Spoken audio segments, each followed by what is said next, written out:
नमस्कार साथियों, स्वागत है आपका नॉलेज टॉक्स हिंदी में। तो साथियों, भारत अपनी खुद की ज़रूरतों को पूरा करने के लिए एक के बाद एक सेक्टर में अपने आप में निर्भर होता जा रहा है। पिछले कुछ सालों में भारत में स्थापित बड़ी बड़ी कंपनियों के द्वारा अब बढ़ती मैन्युफैक्चरिंग और ट्रेड के चलते इंपोर्ट एक्सपोर्ट बहुत बढ़ चुका है। ऐसे में बारी बारी से अन्य सेक्टरों पर ध्यान देने के बाद अब भारत की नज़र कार्गो शिप यानी माल ढुलाई करने वाले पानी के जहाजों के निर्माण पर है। भारत सरकार अब एक ऐसे प्लान के साथ आगे बढ़ रही है जिससे भारत अंतर्राष्ट्रीय स्तर पर अपने माल ढुलाई के लिए अपने कार्गो शिप बेड़े को बड़ा करने जा रहा है, जिससे माल ढुलाई में विदेशों के हाथ में जाने वाली भारतीय मुद्रा को पूरी तरह से रोका जा सके। दरअसल भारत हर साल समुद्री जहाजों से इंपोर्ट और एक्सपोर्ट के लिए लगभग 85 बिलियन डॉलर खर्च करता है, जिनमें से लगभग 65 बिलियन डॉलर के आसपास चाइना की कार्गो शिप को ऑपरेट करने वाली कंपनियों को देना पड़ता है। भारतीय रुपए में ये 5,20,000 करोड़ रुपए होते हैं।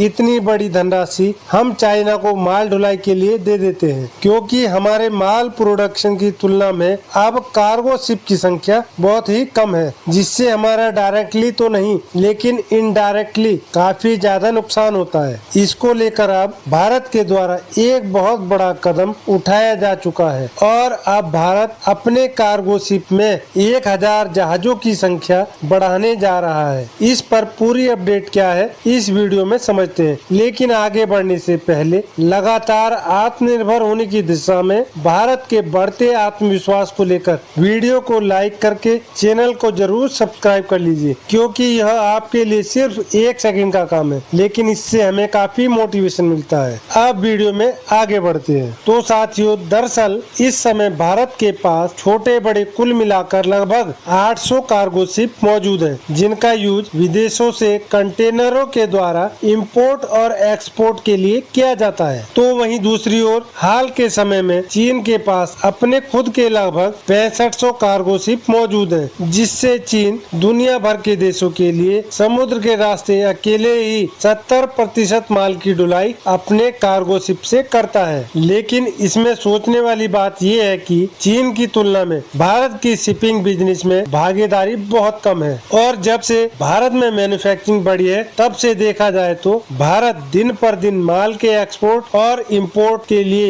एक बहुत बड़ा डेस्टिनेशन बनता जा रहा है और भारत में कार्गो शिप्स की डिमांड और भी ज्यादा बढ़ती ही जा रही है। जिस कारण से चिंता की बात यह है कि अपनी क्षमता के अनुसार भारत इसमें से केवल 10 बिलियन डॉलर का सामान ही भारत की कार्गो शिप ऑपरेट करने वाली कंपनियां इंपोर्ट एक्सपोर्ट कर पाती है, जबकि 75 बिलियन डॉलर लगभग दूसरे देशों के व्यापारिक जहाजों का इस्तेमाल करने के लिए चुकाना पड़ता है, जिसमें से भी लगभग 65 बिलियन डॉलर अकेले चीन के पास चला जाता है, जो कि भारत के लिए काफी चिंता की बात है। लेकिन जहाजों के निर्माण के बाद भारत अपने व्यापार को खुद ही डोमिनेट कर सकेगा और चीन जैसे देशों पर जो हमारी निर्भरता है उसे पूरी तरह से खत्म किया जा सकेगा। लेटेस्ट रिपोर्ट की बात करें तो इसके लिए भारत में बहुत ही जल्द एक नई शिपिंग कंस्ट्रक्शन कंपनी खोली जा रही है, और खास बात यह है कि इस शिपिंग कंपनी के अंदर लगभग 1,000 कार्गो जहाज ऑपरेट किए जाएंगे, और न सिर्फ सामानों से भरे कंटेनरों को ले जाने और ले आने के लिए इन जहाजों का निर्माण किया जाएगा, बल्कि पेट्रोलियम प्रोडक्ट,